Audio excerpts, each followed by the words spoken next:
अस्सलाम वालेकुम लिसनर्स। आज से मैं एक नए नोवेल का आगाज़ कर रही हूँ जिसका उन्वान है 16वां साल और इसके राइटर हैं एम ए राहत। एम ए राहत फ़िक्शन की दुनिया का बहुत मशहूर नाम है और आपके शोराए आफाक नोवेलों में सतियों का बेटा, फ़िरौन, तालूत बहुत मारूफ हैं। लिसनर्स, ये नोवेल मेरी एक बहुत अच्छी लिसनर्स की फरमाइश पर मैं सुना रही हूँ।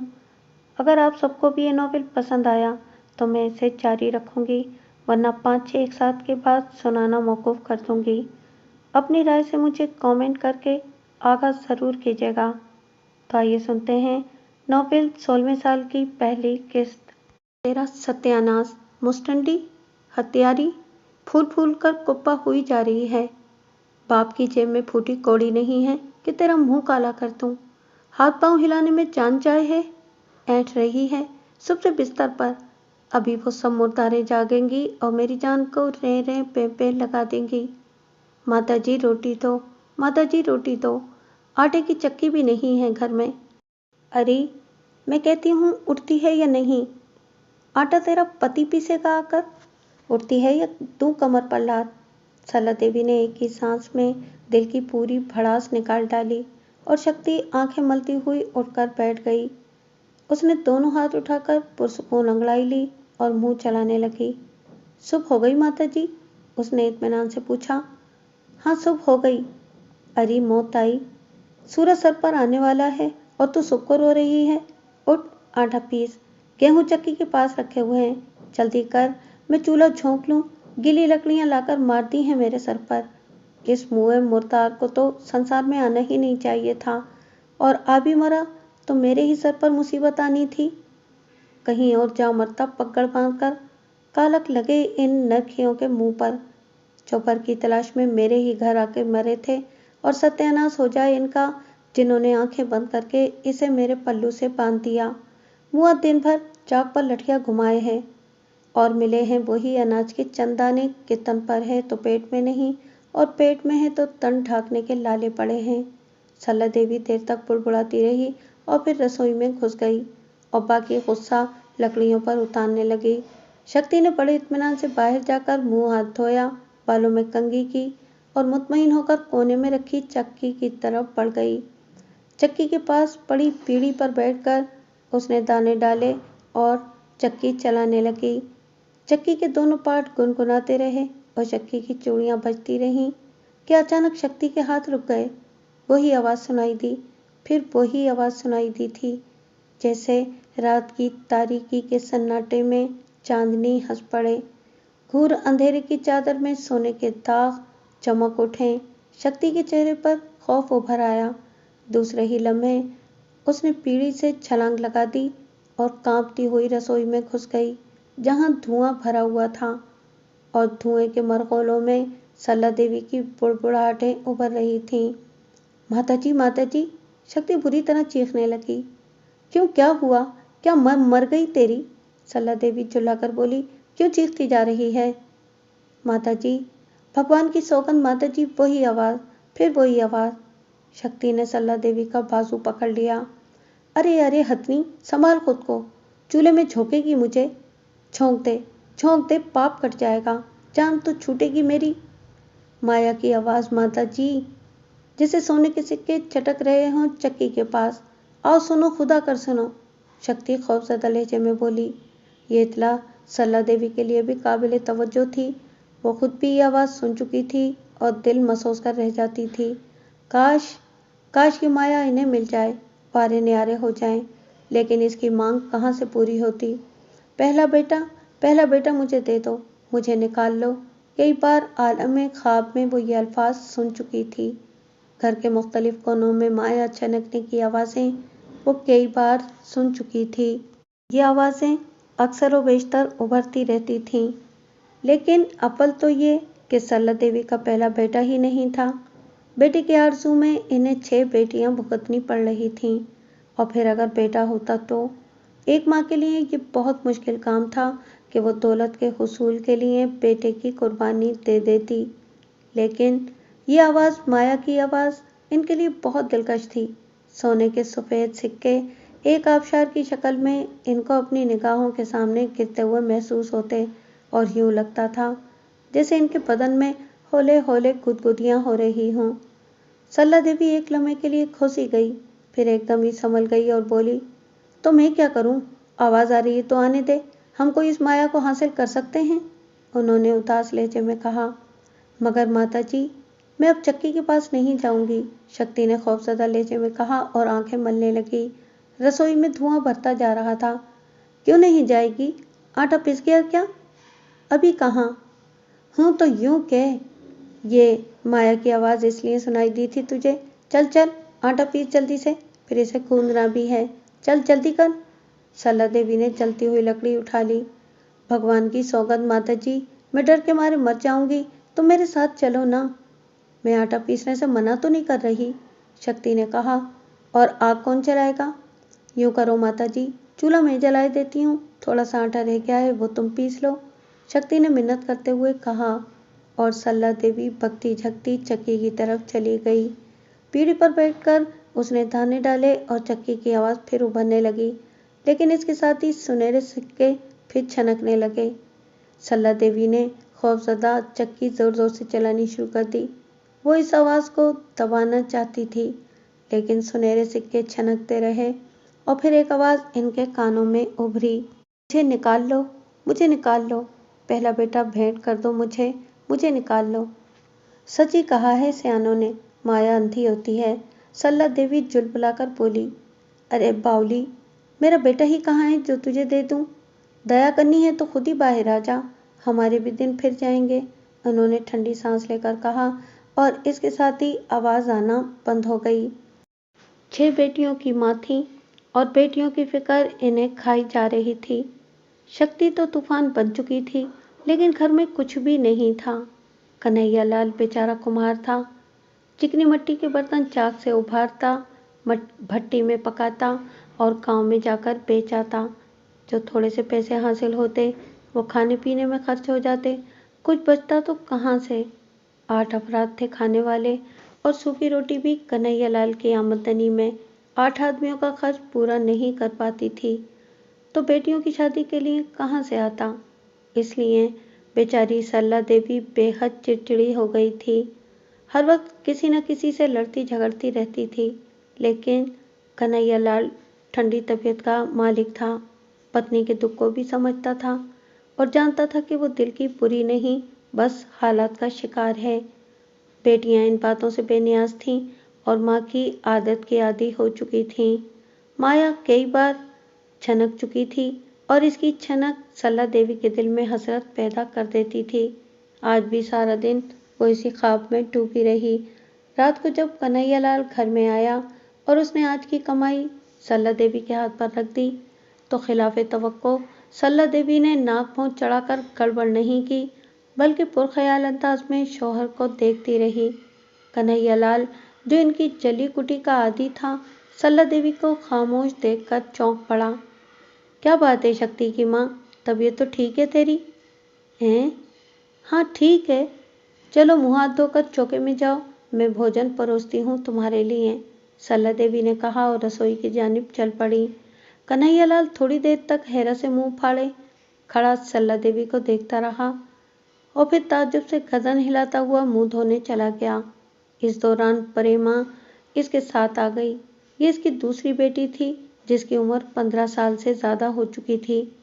अरे परिमा सुन। जी पिताजी, ये तेरी माँ को क्या हो गया आज? कुछ भी नहीं पिताजी, चुप चुप सी क्यों है? घर में तो कोई बात नहीं हुई पिताजी, तुम खुद पूछ लो माता जी से, प्रेमा ने कहा। ना बाबा ना, भेड़ों के छत्ते में हाथ डालने की हिम्मत नहीं है मेरी, होगी कोई बात, मैं ना पूछने का। कन्हैयालाल बीवी से बहुत डरता था। तुम मेरे लिए पीली चूड़ियां नहीं लाए पिताजी?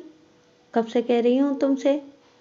अरे पगली, ला दूंगा, मेरी भगवान से प्रार्थना है कि सदा के लिए तुम सबके हाथों में चूड़ियां डाल दूं, पर क्या करूं, अभी भगवान की मर्जी ही नहीं है, कन्हैयालाल ने अफसुर्दगी से कहा और फिर बीवी को आते देखकर जल्दी से चौके में जा बैठा।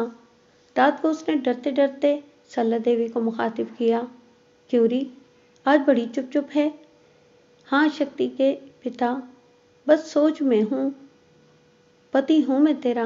लगन मंडप पे फेरे किए हैं तूने मेरे साथ। किस सोच में है, मुझे नहीं बताएगी? कन्हैयालाल ने प्यार से पूछा। आज शुभ माया फिर पुकार रही थी, मुझे निकाल लो, मुझे निकाल लो, पहला बेटा भेंट कर दो, सरला देवी ने कहा और कन्हैयालाल हंस पड़ा। तेरे कान बज रहे होंगे पगली, गरीब के घर माया कहाँ से आई? और अगर है भी तो हमें क्या? अव्वल तो भगवान ने बेटा दिया ही नहीं, और अगर दे भी देता तो फाड़ में जाए ऐसी माया जिसके लिए बेटे का जीवन दान करना पड़ जाए। अगर तेरा बेटा होता तो तू उसकी भेंट दे देती शक्ति की माँ। भगवान न करे संसार की सारी माया भेंट कर देती अपने पूत पर। मगर शक्ति के पिता, माया की आवाज मैंने खुद सुनी है। इस घर में माया है जरूर, होगी। पुरखों से सुना है कि ये सरकती रहती है।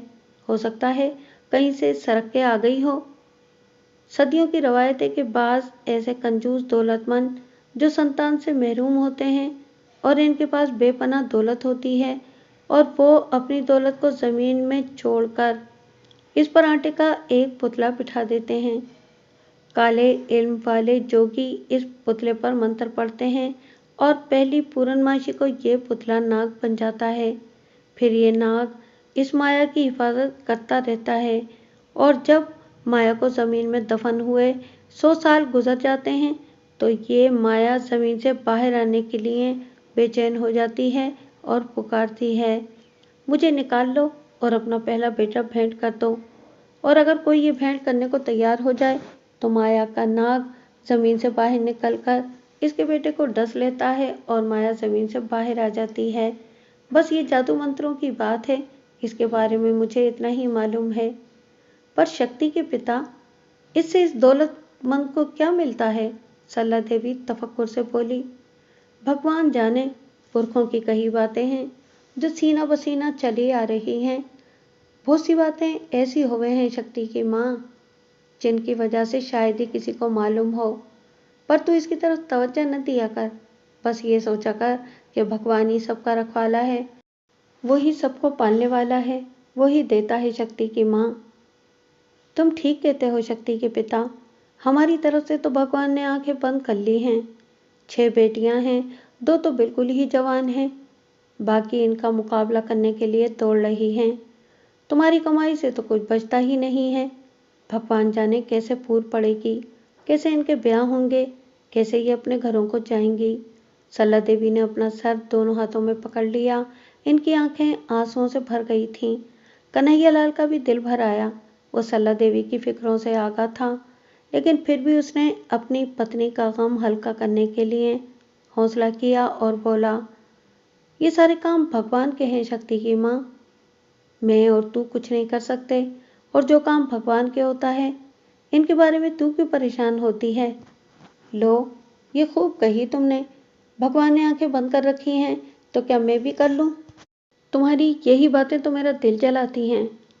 अरे अरे, होश में आ गई तू? कन्हैयालाल ने चरपाई पर लेटकर खेस जल्दी से अपने मुंह पर डाल लिया, और सरला देवी न जाने कब तक बकती छकती रही। अब वो अपने पुराने मूड में आ चुकी थी, लेकिन कन्हैयालाल मजे से खर्राटे ले रहा था। दोपहर ढल चुकी थी, शाम को पीठ लगती थी। कन्हैयालाल अपने बर्तन गधे पर लाद कर पीठ में पहुंच गया और अपनी मखसूस जगह बैठ गया था। कुर्बो जवार के गांव देहात के लोग खरीदो फरोख्त के लिए आना शुरू हो गए।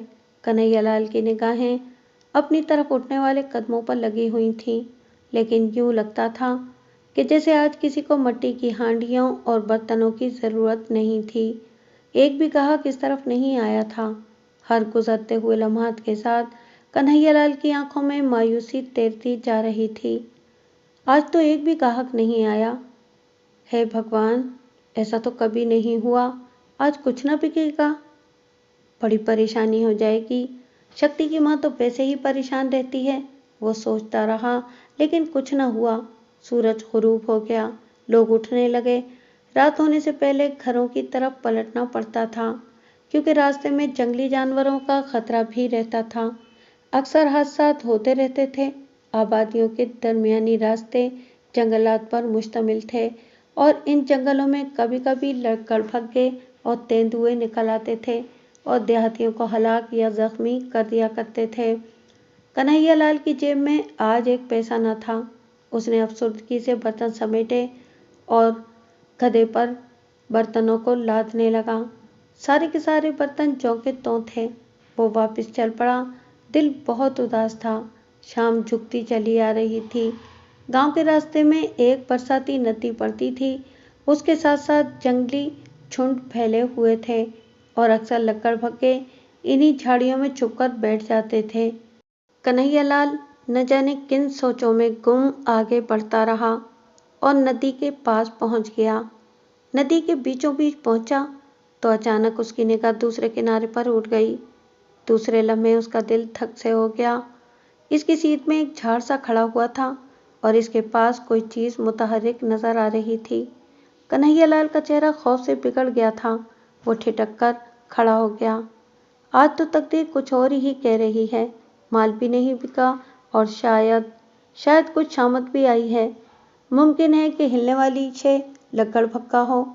चंद साथ वो अपनी जगह खड़ा खौफ भरी निगाहों से शे को देखता रहा। फिर भगवान का नाम लेकर आगे बढ़ा। यहाँ खड़े खड़े रात भी तो नहीं की जा सकती थी। डरते डरते वो कुछ और आगे बढ़ा और नदी अबूर कर गया। फिर उसके मुंह से बेख्तियार निकल गया, अरे राम राम, ये क्या? झाड़ के पास खड़ी हुई शे कोई लकड़बग्गा या जंगली जानवर नहीं था, बल्कि 3-3.5 साल की एक इंतहाई खूबसूरत और मासूम बच्ची थी, जिसके लंबे लंबे और सुनहरी बाल उसकी टांगों तक झूल रहे थे। साफ सुथरे कपड़े पहने हुए थी और दोनों आंखों पर हाथ रखे रो रही थी। कन्हैयालाल भागकर उसके पास पहुंच गया। बेख्तियार उसके हाथ बच्ची की तरफ बढ़े। साहिबे औलाद था। तनख्वाह और बेबस बच्ची से उसे बड़ा प्यार महसूस हुआ, लेकिन दूसरे ही लम्हे उसके दिल में एक खौफ भरा एहसास जाग उठा। चुड़ैल यह पिछड़ पैरी तो नहीं है भाई? शाम का वक्त है और ऐसे वक्त में ये भी तो निकल आवे हैं। उसने बच्ची के पांव देखे, छोटे छोटे खूबसूरत सफेद पांव जिनके पंजे सामने ही थे। ना, चुड़ैल नहीं है। फिर ये किसकी छोरी है?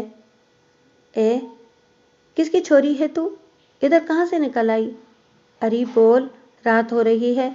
कोई लकड़बग्गा निकल आया तो मुंह में दबाकर ले जाएगा। लेकिन बच्ची रोती रही। ना बेटा, रो नहीं मेरी बच्ची, समझ गया। पैंट में आई होगी अपने किसी रिश्तेदार के साथ और निकल आई इस तरफ।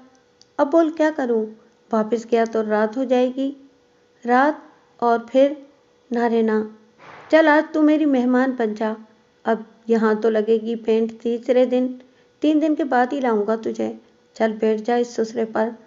उसने बच्ची को गधे की पीठ पर बर्तनों के पीछे बिठा दिया और तेज रफ्तारी से चल पड़ा। लेकिन अब उसके दिमाग में सरला देवी कुलबुला रही थी। वो जानता था कि घर पहुंचकर उसे एक भयानक सूरत हाल का सामना करना पड़ेगा, लेकिन इसके बावजूद वो सरला देवी के खौफ से बच्ची को वीराने में नहीं छोड़ सकता था। चुनाचे भगवान का नाम लेकर वो घर पहुंच गया। सरला देवी का पारा चढ़ गया। अब 3 दिन इसे भी खिलाओगे? सोने की ईंटें गड़ी हैं घर में। मैं कहती हूँ आज मंडी गए भी थे या नहीं, या कहीं और चले गए थे और वहां से ये सौगात लाए हो? अरे पागल हुई है क्या शक्ति की माँ?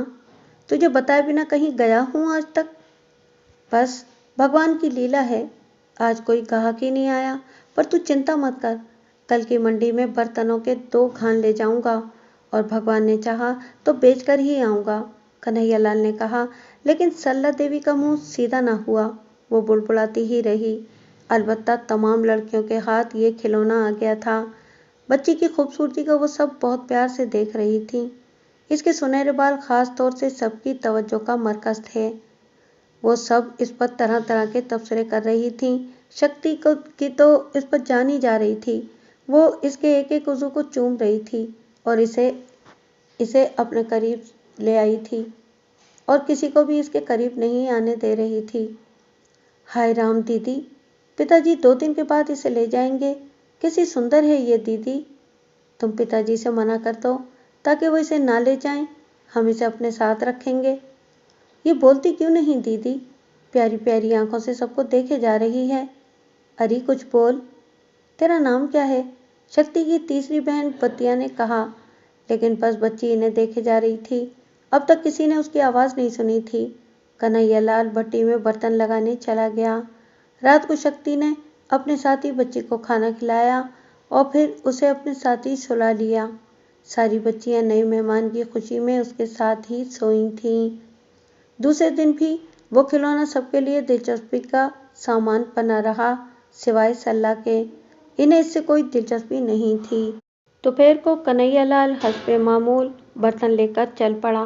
गांव देहातों में बाकायदा बाजार नहीं होते, बस हफ्ते में एक दिन मुख्तलिफ देहातों में किसी एक मखसूस मकाम पर सामान फरोख्त करने वाली आरसी मंडी लगा लेते हैं, जिसे पेंट कहते हैं। ये पेंट हफ्ते के मुख्तलिफ दिनों में अलग अलग देहातों में लगती थी। इस तरह बाकायदा कारोबार करने वालों को रोज़ाना कहीं न कहीं मौका मिल जाता था। कन्हैयालाल ने दुकान सजाई और बैठ गया।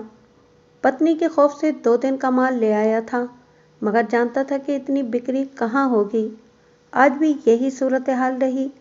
घंटों हो गए लेकिन कोई ग्राहक न आया। शाम हो गई और कन्हैयालाल बेचारा रुहासा हो गया। न जाने क्या हो गया। धंधे को उसने सस्ती फरोख्त के लिए आवाज़ें भी लगाईं, लेकिन कोई इस तरफ मुतवज्जा नहीं हुआ। यहाँ तक कि शाम हो गई, उसके हाथ पांव बेजान हो रहे थे। थके थके अंदाज में उसने बर्तन गधे पे लादे और वापस चल पड़ा। दिल में बहुत से ख्यालात थे, तबीयत सख्त परेशान थी। आज लक्कड़ भक्का तक याद नहीं आया। यहाँ तक कि वो नदी के पास पहुँच गया। नदी पार की ही थी कि उसने 2 आदमियों को देखा जो उसकी तरफ आ रहे थे। दोनों बूढ़े थे और अजीब से लिबासों में थे। फिर इनमें से एक ने उसे पुकारा, अरे कन्हैयालाल, रुक तो सही, भाई कहाँ जा रहा है? कन्हैयालाल रुक गया। दोनों उसके पास पहुंच गए। इनके जिस्मों से अजीब सी खुशबू उठ रही थी। माल बेचोगे क्या? उसने पूछा, जिसने कन्हैया को आवाज़ दी थी। खरीदोगे भाई? सस्ते लगा दूंगा, कुछ चाहिए तो बोलो। कन्हैयालाल धड़कते जैसे बोला, अरे हाँ, क्यों नहीं खरीदेंगे, बोल, सबका क्या लेगा? सब खरीदोगे? खरीदेंगे तो भैया 20 रुपये दे दो सबके, ले जाओ। कन्हैयालाल बोला, 50 रुपये में बेचो तो ले लेंगे। दूसरा बोला, मगर मैं तो 20 रुपये मांग रहा हूँ। कन्हैयालाल बोला, 50 रुपये लो तो माल उतार दो गधे से, नहीं तो अपना रास्ता नापो। बोलो तो रखें, वरना जाएं। दूसरे आदमी ने कहा और कन्हैया परेशानी से इन्हें देखने लगा। उसने एक लम्हे के लिए सोचा कि शायद ये दोनों मजाक कर रहे हैं, लेकिन इसी वक्त दूसरा बोल उठा, इसमें मजाक की क्या बात है, माल उतार दो और ये लो पैसे। उसने 50 रुपये के नोट निकाल कर कन्हैया के हाथ में दे दिए और कन्हैया के हाथ पांव फूल गए। उसने जल्दी जल्दी सारे बर्तन उतार दिए थे। लंबा धंधा करोगे कन्हैया? इस शख्स ने पूछा। क्यों नहीं करेंगे भैया, जितना चाहो माल बना दें। जितना चाहो माल बनाओ और सारे का सारा माल लेकर इसी जगह आ जाया करो। नगद पैसे मिलेंगे और अच्छे भाव में माल खरीदेंगे। ठीक है, भगवान तुम्हारा भला करे। दुकान है क्या तुम्हारी? तुम जहाँ कहो माल पहुँचा दिया करूँ। कन्हैया के दिल में मुसर्रत की लहरें उठ रही थीं। बस इसी जगह हमारा कोई न कोई आदमी तुम्हें मिल जाया करेगा। उसने जवाब दिया और बोला, जाओ अब, बस अब जल्दी से चले जाओ, वरना रात ज़्यादा हो जाएगी। कन्हैयालाल आज घर में घुसा तो उसका दिल खुशियों से बल्लियों उछल रहा था। गधे को खाली देखकर सरला देवी की निगाहों में सुकून उतरा और जब कन्हैया ने 50 का नोट हाथ पर रखा तो इसकी आंखें हैरत से फैल गईं। 50 रुपये? ये कहाँ से आए? अरे माल बेचा है और कहाँ से आए? बड़े अच्छे ग्राहक मिल गए थे और यूं समझ शक्ति की माँ, अब हमारे दिन फिर गए हैं। मैंने तुझसे कहा था ना कि भगवान जब देने पर आता है तो ऐसी जगहों से देता है जिसके बारे में अकल सोच भी नहीं सकती। एक लंबा ग्राहक मिल गया है, अब जितना माल बनेगा उतना रोजाना बिक जाया करेगा और नकद पैसे मिला करेंगे, नकद। पर बड़े अजीब ग्राहक थे शक्ति की माँ। मैंने इनसे पूरे माल के 20 रुपए मांगे। बड़ी परेशानी की बात थी, आज भी माल नहीं बिका था। मैं मायूसी से वापस आ रहा था कि दोनों रास्ते में मिल गए। मैंने इनसे 20 रुपए मांगे तो कहने लगे कि 50 रुपए देंगे, लेना है तो लो वरना अपना माल वापस ले जाओ। अब तो खुद ही बता कि 20 रुपए के माल के कोई 50 रुपए दे, और इस तरह दे जैसे कोई कमी करा रहा हो। मगर एक और हैरानी की बात है। क्या? सरला देवी ने पूछा। हैरानी की बात यह है कि शक्ति की माँ जब मैं माल बेच रहा था और वो 20 रुपए के बजाय 50 रुपए कह रहे थे, तो मैंने सोचा कि शायद ये लोग मजाक कर रहे हैं। और जब मैंने ये बात सोची तो इनमें से एक फौरन ही बोल पड़ा, इसमें मजाक की क्या बात है, ये लो पैसे और माल उतार दो। बड़े अजीब लोग थे, न जाने कौन हैं, कौन से देहात से आए हैं, इससे पहले तो कभी नहीं देखा। तुम्हें इन बातों से क्या गर्ज? जब ग्राहक अच्छा मिल गया तो फिर मजे करो, माल बनाओ। हाँ तो तू जल्दी मुझे खाने पीने को ला दे, मैं अभी से काम शुरू कर देता हूँ। भट्टी सुलगा दूँ और जो सारा माल पड़ा है वो पका दूँ, कन्हैयालाल ने कहा और फिर कुछ याद करके बोला, अरे वो कहाँ है? कौन? सरला देवी ने किसी कदर नाक चढ़ाकर पूछा। अरे वही सुंदर सी बच्ची, वही भगवान की देन। अरे कहाँ है वो? लड़कियों के साथ होगी और कहाँ होगी, सारे दिन कमबख्त मारियां इसी में लगी रहती हैं। अब के ले जाओगे तुम इसे यहाँ से? अरे अरे शक्ति की माँ, कैसी कठोर है तू, कैसा पत्थर दिल है तेरा। इतनी प्यारी और सुंदर बच्ची के लिए तू ऐसी बातें कर रही है। लो और सुनो, सुंदर बच्ची है तो अपने माता पिता की होगी, हमें इससे क्या। तुम इसे ले जाकर इसके माता पिता के हवाले कर दो। वैसे भी किसी और के बच्चे को रखना अच्छी बात थोड़ी है, न जाने किस बेचारी की ममता होगी और इसका इसकी गैर मौजूदगी में क्या हाल होगा। हाँ, ये तो तू ठीक कह रही है, पर अब मैं क्या करूं, तू खुद ही बता। अगर मुझे पता होता तो मैं खुद ही उसे उसके घर पहुंचा देता। कुछ बोली वो? बोलती ही नहीं है, मुझे तो वो गूंगी लगे है, सरला देवी ने कहा। बच्चियों से भी कुछ नहीं बोली? नहीं, वो यही बता रही थी कि इन्होंने बहुत कोशिश की मगर वो कुछ बोलती ही नहीं है। खैर ठीक है, कन्हैयालाल ने कहा। दूसरा दिन भी गुजर गया। कन्हैयालाल ने जो माल बनाया था वो इसे लेकर चला गया और नदी के किनारे बेचकर वापस आ गया। इस बार वो दोनों नहीं मिले थे, लेकिन एक झाड़ के पास इनका आदमी खड़ा हुआ था और कल जो माल कन्हैयालाल ने यहाँ उतारा था, इसका नामो निशान नहीं था। इस आदमी ने कन्हैयालाल को 30 रुपए दिए और कन्हैयालाल 15-16 रुपए का माल 30 रुपए में बेचकर खुशी से फूला न समाया। देर भी नहीं लगी थी, बाजार में बैठकर आवाजें भी नहीं लगाना पड़ी थी और सौदा भी खरा हो गया था। तीसरा दिन बाजार का दिन था। इस दिन इसने बच्ची को साथ ही गधे पर बिठा लिया और चल पड़ा। उसका ख्याल था कि माल इन लोगों को देखकर बाजार चला जाएगा, फुर्सत भी होगी और सब लोगों से मालूम भी करेगा कि ये बच्ची किसकी है। नदी के किनारे जब वो पहुंचा तो वहां कोई नहीं था। कन्हैयालाल बेचारा हैरान परेशान खड़ा रहा। बड़ी मायूसी हुई थी उसे, न जाने इनमें से कोई आज क्यों नहीं आया था। देर तक वो परेशान सोचता रहा। फिर न जाने उसके दिल में क्या आई कि उसने सारे बर्तन इस जगह उतार दिए जहां वो बर्तन उतारता था और बाजार में घूमता फिरा। किसी ने इस बच्ची पर दावा नहीं किया था। कन्हैयालाल परेशान हो गया। अब क्या करूं? अब तू ही बता बेटा, कहाँ हैं तेरे माता पिता के बारे में मालूम करूं। मुझे तो कोई चिंता नहीं, इसके सिवा कि तेरे माता पिता तेरी वजह से परेशान ना हो रहे हों। चल, भगवान मालिक है, सबसे कह दिया है, अगर कोई तुझे ढूंढता हुआ आ गया तो ठीक है, और फिर जो भगवान की मर्जी। वो वापस चल पड़ा। जिस जगह माल उतारा था वहां माल मौजूद नहीं था। हाँ, एक पत्थर के नीचे 3 नोट झांक रहे थे। कन्हैयालाल की बातें खुशी से खिल गईं। उसने नोट उठाए और आहिस्ता से बोला, वाह रे वाह साहूकारो, तुमने तो कमाल कर दिया। घर पहुंचा तो हालात काफी खराब थे। पहली मुलाकात सरला देवी से हुई थी। वो कोई काम करते करते रुक गई। उसकी आंखें लड़की को घूर रही थीं। वापिस क्यों ले आए इसे? अरे कोई है ही नहीं इसका। कोई तो इसका ऐसा होता जो इसे पूछने आता। तो अब क्या करोगे?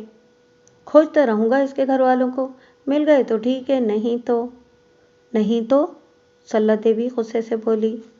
अरे जहाँ 6 हैं वहाँ 7 हो जाएंगी तो कौन सी मुसीबत आ जाएगी। अब तो भगवान ने भी हमारा हाथ थाम लिया है। ऐसे लोग मिल गए हैं कि तुझे क्या बताऊं, ये भी पल जाएगी इन लोगों के साथ। अनाथ आश्रम खोल लो लड़कियों का, 6 ही मुस्टंडियां जान की लागू हैं, ये 7वीं भी पाल लो। अरे मैं कहती हूँ तुम्हारा दिमाग तो ठीक है, सटिया गए हो, अपनी भारी पड़ रही हैं और दूसरे की लाला कर पालो। मैं कह देती हूँ कहीं जाकर इसे छोड़ आओ, जहाँ से लाए हो वहीं झोंकाओ जाके इसे। मैं कभी नहीं रखूंगी इसे। 6 सन्ना रही हैं, इनके लिए बर नहीं जुड़ा, बर जुड़ जाए तो जेब में भी कुछ नहीं है कि इन्हें ब्याह दिया जाए, अब इसके लिए भी जोड़ो। नदी में बहा दो माता जी, भट्टी में जला दो हम दोनों को, और जो जो जवान होती जाए उसे इसी तरह ठिकाने लगा दो, कोई परेशानी नहीं होगी तुम्हें। बरामदे से शक्ति की आवाज़ सुनाई दी और कन्हैयालाल की निगाहें उस तरफ उठ गईं। शक्ति की आंखें सुर्ख और सूजी हुई थीं, लगता था कि वो रोती रही थी। अरे रे रे रे, क्या हो गया मेरी बिटिया को, क्या हुआ इसे शक्ति की माँ? कन्हैयालाल ने परेशान होकर पूछा। शक्ति जैसी खुशमिजाज और हर वक्त हंसने वाली लड़की को रोते देखकर वो सख्त परेशान हो गया था। हो क्या गया था? ममता फट रही थी, वो चली गई थी तो रो रही थी। पर आ मरी है, पालो अब, पिताजी तोहफा ले आए हैं तुम्हारे लिए, बाहर से भी लाए तो लड़की, कोई लड़का होता तो बात भी थी। शक्ति ने जो लड़की को देखा तो रोना धोना भूल गई, लपक कर इसे गोद में उठा लिया और अंदर भाग गई। सल्ला देवी भी बिलबिलाती हुई अंदर घुस गई थी। यूं कन्हैयालाल के परिवार में एक और लड़की का इजाफा हो गया। अगर बात सिर्फ सल्ला देवी की होती तो सल्ला देवी तो इसे जिंदा दरगोर कर देती, लेकिन यहाँ इसकी 6 हमदर्द मौजूद थीं। सारी लड़कियां उसे चाहती थीं और इनकी इस चाहत से सल्ला देवी के तन बदन में आग लगी रहती थी। लेकिन क्या करती, बेटियों से दिमाग खपाना भी तो मुश्किल था। आखिर इन्हीं की बेटियां थीं, लेकिन इन्हें इस लड़की से नफरत थी। जिस चीज़ को छू लेती सल्ला देवी उसे हाथ भी नहीं लगाती थी। वो कहती थी, अरे कन्हैयालाल जी सटिया गए हैं, मैं तो ठीक हूँ। न जाने कौन है, क्या जात पात है इसकी, किसको मालूम। यह भी तो हो सकता है कि किसी मुसलमान की बेटी हो। ना बाबा ना, मैं अपना धर्म भ्रष्ट नहीं कर सकती। तुम लोग मरती हो इस पर मरो, मैं नहीं इसे मुंह लगाने की, वो कहती। और लड़कियां इसकी इन बातों का मुंह बना लेती थीं। घर के कामकाज में तो सल्ला देवी इससे कोई काम नहीं लेती थी। हाँ, बाहर के कामों में इनकी यही ख्वाहिश रहती थी कि ये कमबख्त मुस्टंडी जो खाने को आ गई है कुछ न कुछ करती रहे। चुनाचे उन्होंने उसे गोबर जमा करने पर लगा दिया। सूखे हुए गोबर के उपले भट्टी में भी काम आते थे और घर का चूल्हा जलाने में भी। काफ़ी सोच विचार के बाद सल्ला ने यह फैसला किया था कि इस बच्ची को गोबर चुनने पर लगा दिया जाए। लड़कियां घर के कामकाज तो खुद ही कर लेती थीं, लेकिन जाहिर है सल्ला देवी ने इसके बारे में जो फैसला किया था वो सोच समझकर ही किया था। हालांकि लड़कियों ने इस पर काफ़ी एहतजाज भी किया था। माता जी, इतनी छोटी सी तो है ये, और फिर ये हमारी बस्ती के रास्तों से वाकिफ भी नहीं है, ये बेचारी कहाँ से गोबर चुनकर लाएगी। हाय हाय, छोटी तो तुम भी हो, तुम भी तो आखिर काम करती हो। जितनी रोटियां तुम खाती हो उतनी ही रोटियां ये भी खाती है, फिर अगर थोड़ा सा काम कर लेगी तो क्या हो जाएगा। सल्ला देवी ने हाथ नचाते हुए कहा। माता जी, इसकी जगह मैं चली जाती हूँ, सल्ला देवी की सबसे छोटी बेटी ने कहा। और सल्ला देवी के तन बदन में आग लग गई। उन्होंने अपनी बेटी का हाथ पकड़कर घसीटा और 2 थप्पड़ उसके गाल पे लगा दिए। वो बेचारी रोती हुई एक तरफ चली गई। तब सल्ला देवी ने कहा, देख देख क्या रही है, ये उपले है ना, जानती है। और मासूम बच्ची ने इस बात में गर्दन हिला दी। तो फिर जा, सड़कों पर जहाँ भी गोबर नजर आए उठा कर ले आ, ये बोरी ले जा और उपले लेकर आए तो इस कोने में डाल दीजो। सल्ला देवी ने एक जानिब इशारा किया और बच्ची गर्दन हिलाती हुई बाहर निकल गई। इस घर में आए हुए उसे काफ़ी दिन हो गए थे, लेकिन किसी ने उसकी आवाज़ नहीं सुनी थी और ये फैसला कर लिया था कि वो गूंगी है। इस बात पर तो शक्ति और दूसरी बच्चियां बहुत दुखी हुई थीं, पर क्या किया जाता, उसकी ये अदा भी अपना ली गई थी। हालांकि शक्ति को तो ये बात बेहद बुरी लगी थी। उसने सल्ला देवी से कहा भी था, माताजी कैसी कठोर बन गई हैं आप। भला इसके मासूम मासूम हाथ गोबर उठाने के काबिल हैं। लेकिन नतीजे में वही माँ बेटियों में तू तकार शुरू हो गई। सरला देवी शक्ति को कोसने लगी और शक्ति बुड़बुड़ाती हुई अंदर चली गई। सरला देवी अपने काम में मसरूफ हो गई, लेकिन ज्यादा देर नहीं गुजरी थी कि वो किसी काम से बाहर निकली। सैन में बिछी हुई चारपाई पर वो तन्हा बैठी थी। उसके सुनहरे बाल धूप में चमक रहे थे। अभी सरला देवी को इसे भेजे हुए चंद ही मिनट गुजरे थे, इसलिए दोबारा इसको देखकर वो चिराग पा हो गई। अरे तू गई नहीं हरामखोर, कलंकनी, वापिस आ मरी, काम नहीं होता तुझसे नामुराद। सरला देवी दांत पीसकर उसकी जानिब बढ़ी। जी चाह रहा था कि दो चार हाथ लगा दें, लेकिन इत्तफाकन निगाह इस कोने की जानिब उठ गई जहां उपले पड़े हुआ करते थे। दूसरे ही लम्हे उनका हाथ फिजा में साकित रह गया। कदम जहां थे वहीं जमे रह गए। कोने में उपलों का बहुत बड़ा ढेर जमा था। इतने उपले थे कि अगर दो चार आदमी इन्हें जमा करके लाते तो कम से कम इन्हें इतने उपले जमा करने में 2-3 दिन जरूर लगते। और मजे की बात यह थी कि ये उपले खुद सरला देवी के घर महीने भर के लिए काफी थे। वो हक्का बक्का रह गईं। इनका मुंह खुले का खुला रह गया। हे भगवान, इतने उपले, ये इतने सारे उपले कहाँ से आए। चंद साथ के बाद ही इनके मुंह से मुतखय्यराना अंदाज में आवाज निकली। इसी वक्त इनकी बड़ी बेटी शक्ति और दूसरी बेटी विद्या इनके पास पहुंच गईं। क्या हुआ माताजी, क्या बात है। उन्होंने सरला देवी को इस तरह मुंह फाड़े देखा तो ताज्जुब से पूछा, और सरला देवी ने उंगली से कोने की जानिब इशारा कर दिया। दोनों लड़कियां भी हैरान रह गई थीं। अरे ये इतने सारे उपले कहाँ से आ गए। भगवान जाने, इसे भेजा था ना उपले चुनने के लिए, सरला देवी ने कहा। मगर ये इतनी जल्दी इतने सारे उपले जमा कर लाई, शक्ति हैरत से बोली। लेकिन सरला देवी खामोश खड़ी थी। न जाने क्यों इनके दिल में खौफ का एक हल्का सा एहसास जाग उठा था, लेकिन शक्ति और विद्या के दिल में इसके लिए मोहब्बत उमड़ आई थी। वो दोनों इसके पास पहुंच गईं। तुमने इतने सारे उपले कैसे जमा किए, शक्ति ने उसके सर पर हाथ रखते हुए पूछा, और वो मुस्कुराती निगाहों से शक्ति को देखने लगी। मुंह से तो कुछ बोलती ही नहीं थी, जो जवाब देती बस टुकड़ टुकड़ देखती रहती।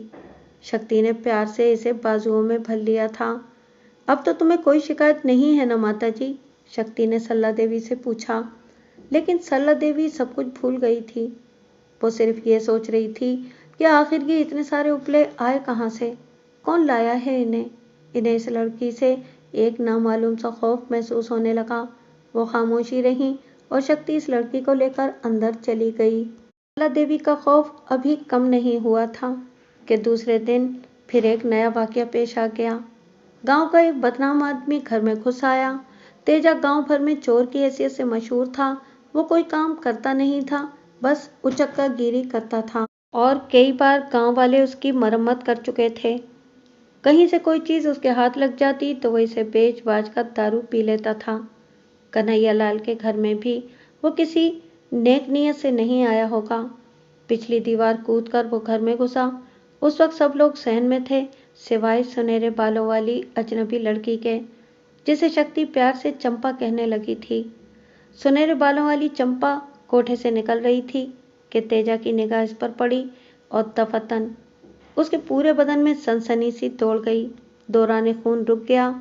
चंपा उसकी आंखों में देख रही थी। तेजा ने पलटकर भागने की कोशिश की, लेकिन वो जुम्बिश भी नहीं कर सका। उसने चीखने की कोशिश की तो आवाज बंद हो गई। एक अनोखा खौफ उसके रगों पे पर छाया हुआ था, और वो खड़ी पुरसुकून निगाहों से इसे देख रही थी।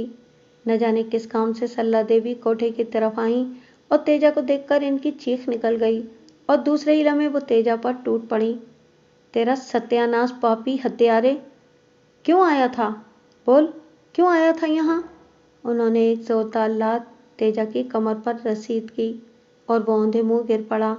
लेकिन नीचे गिरकर इसे इस पुरस्कार केस से आज़ादी मिल गई थी, लेकिन बदन अभी तक सनसना रहा था और दौरान खून बहाल ना हुआ था। सारी लड़कियां अंदर आ गईं और तेजा की तवाज़ो होने लगी।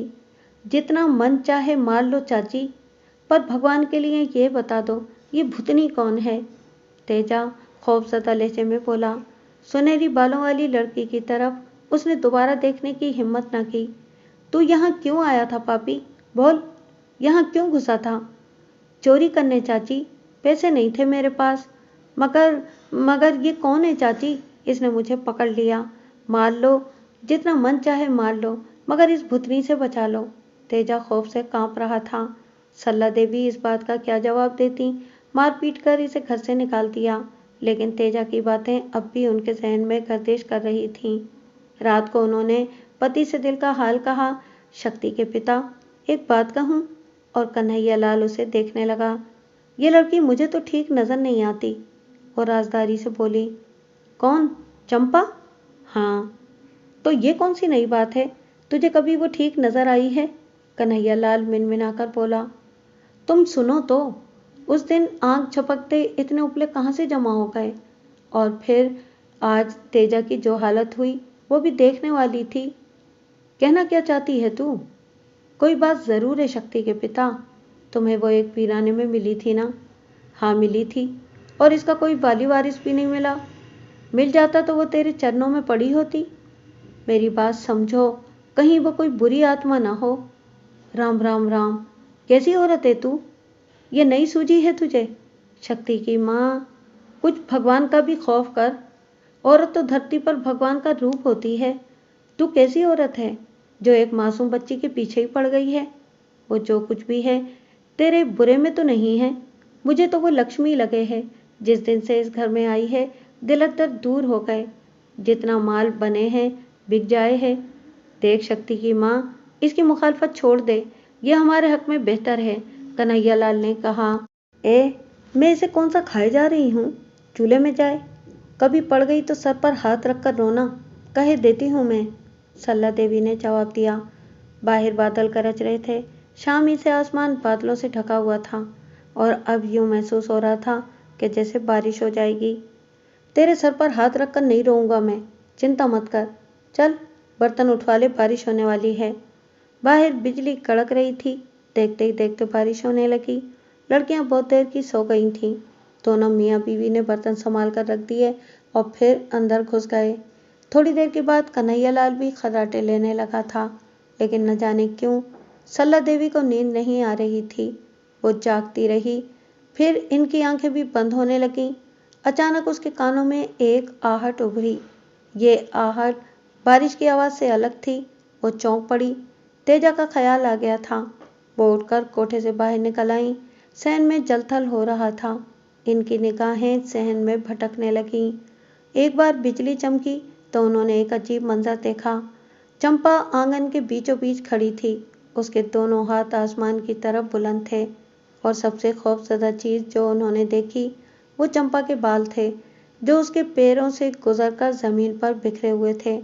और सल्ला देवी के हलक से एक दहशत भरी चीख निकल गई।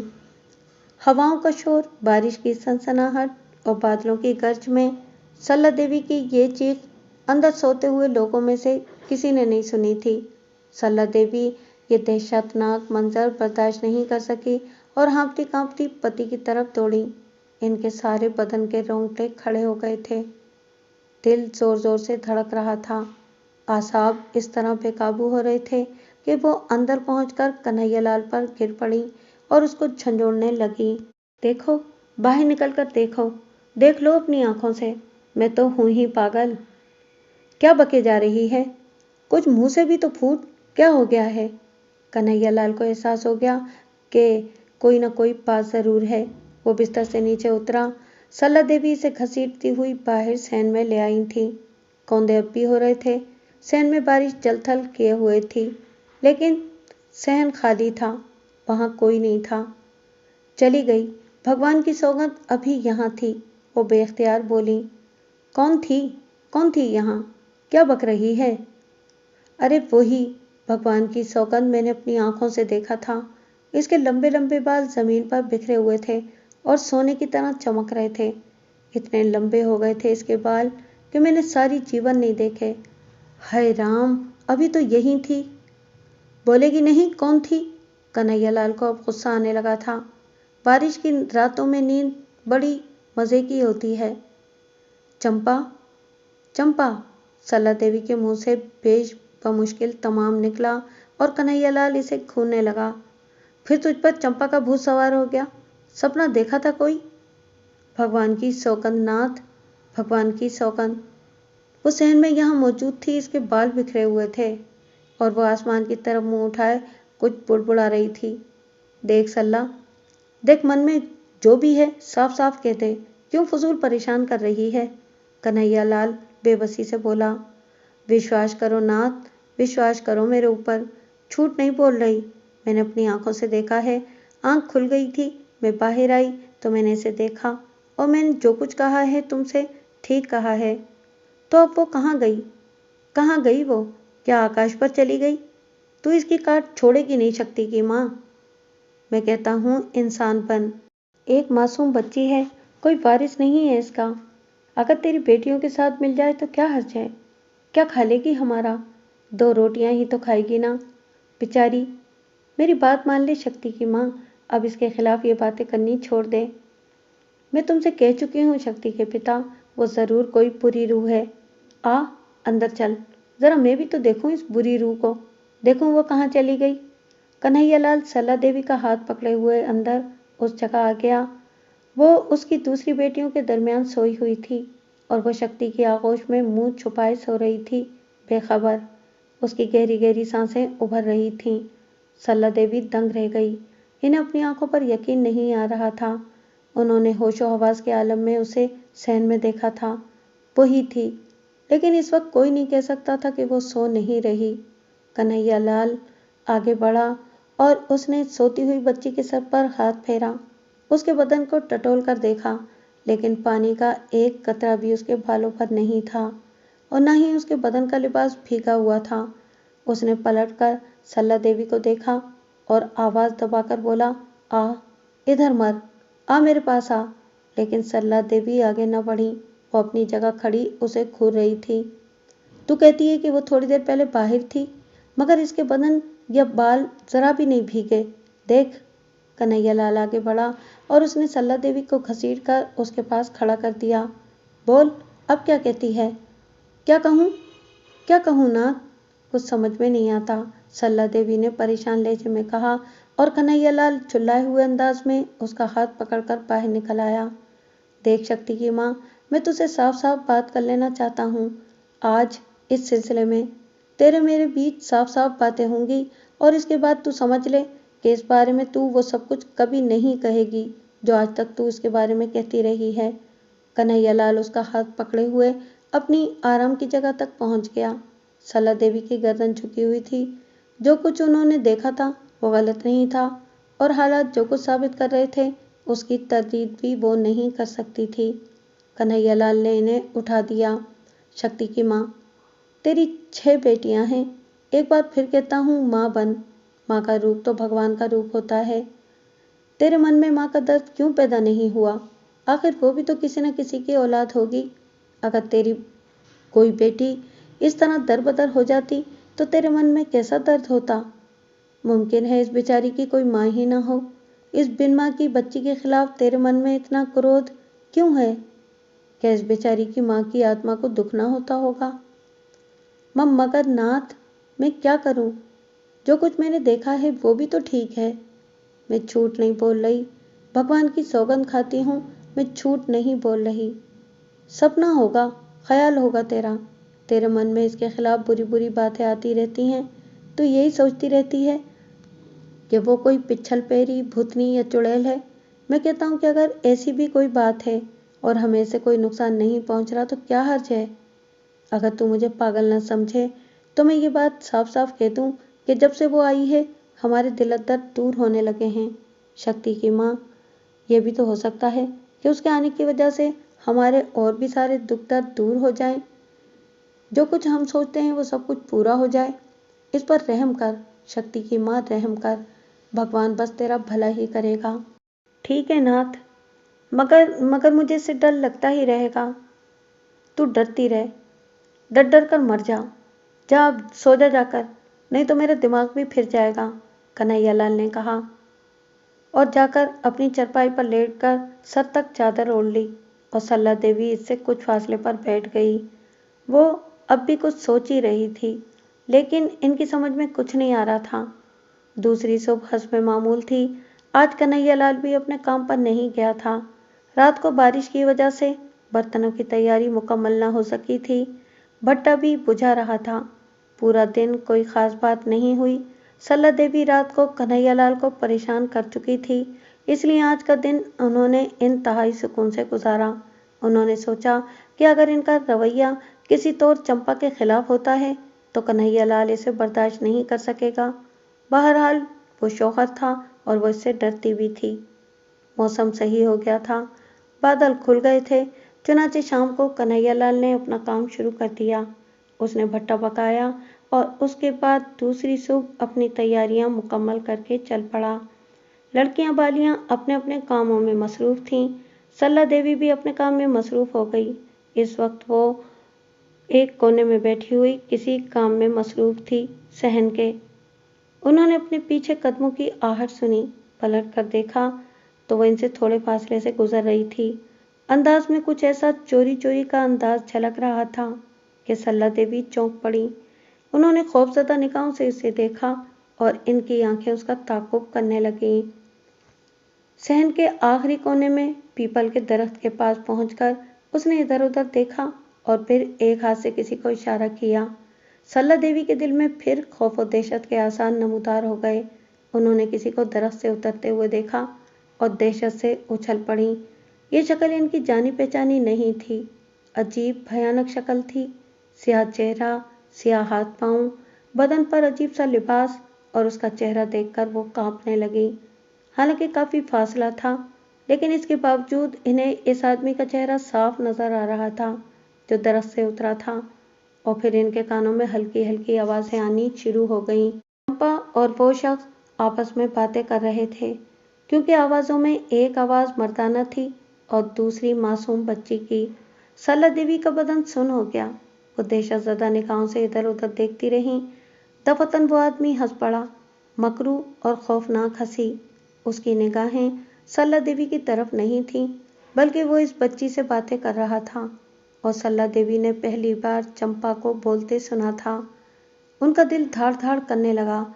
वो सारे एहसासात और खौफ के जज्बात फिर इनके दिल में नमूदार हो गए, जिन्हें वो बड़ी मुश्किल से किसी हद तक सर्द कर चुकी थीं। इसका मतलब है कि इनका ख्याल ठीक था। वो बोल भी सकती है, लेकिन जानबूझकर खामोश है। चंद साथ लड़की इससे बातें करती रही। फिर उन्होंने इस मर्द को दोबारा पीपल के दरख्त पर चढ़ते देखा। वो बुरी तरह चीखती हुई वहां से अंदर भागी थीं। अंदर शक्ति, प्रेमा और दूसरी लड़कियां आपस में बातें कर रही थीं। सरला देवी बुरी तरह ठोकरें खाती हुई अंदर आईं। इनके घुटने में चोट भी लग गई थी। घुटना पकड़कर वो दर्द से चिल्लाने लगी। सारी लड़कियां इनके गिर्द जमा हो गई थीं। सरला देवी के पूरे बदन से पसीना छूट रहा था। आवाज इनके हलक से ना निकल रही थी, सिवाय कराहों के। तब लड़कियों ने उठाकर उन्हें उनके पलंग पर डाला और उनकी तीमारदारी शुरू कर दी। हाय हाय, ये कन्हैयालाल! अरे इसका सत्यानाश, इस पर बिजली गिरे। कमबख्त पे मार दिया, हाय मार दिया मुझे तो। न जाने क्या करके छोड़ेगा ये। हाय लड़कियों, भाग जाओ यहाँ से। इस घर में तो अब भूतों का बसेरा है। मैं कहती हूँ भाग जाओ। इस घर में तो अब भूत ही भूत हैं। अरे कोई ना कोई तुम्हें भी चुमट जाएगा। सरला देवी हिजियानी अंदाज में चीख रही थी। क्या हुआ माता जी, कहाँ देख लिया आपने भूत? शक्ति मुस्कुराती हुई बोली। माँ की हरकतों से वो वाकिफ थी, इसलिए सब हंस रही थीं। अरे कमबख्त हरामखोर, हंस रही है? तेरा सत्यानाश! झाड़ू फिरे तेरे मुंह पर। मैं मर रही हूँ और तू हंस रही है? नहीं माता जी, आप इतने आराम से नहीं मरेंगी, शक्ति ने फिर हंसते हुए कहा। अरे नहीं मरती तो मार डाल, गला घोट दे मेरे। और कहाँ जाऊं, मेरा तो मेका भी नहीं है जो वहां जाकर मर जाऊं। सरला देवी भक्ति झकती रही और लड़कियां आपस में एक दूसरे को देखकर खू खू करती रहीं। कोई भी सरला देवी की इस कैफियत पर संजीदा नहीं था। चंद साथ के बाद वो भी टहलती हुई इनके करीब पहुंच गई और सरला देवी से देखकर जल्दी से उठकर बैठ गई। अरे हटाओ इसे मेरे पास से, भूत भूत, भूतनी भूतनी। शक्ति ने गहरी निगाहों से माँ को देखकर गर्दन हिला दी और फिर बच्ची को गोद में लेकर वहां से निकल गई।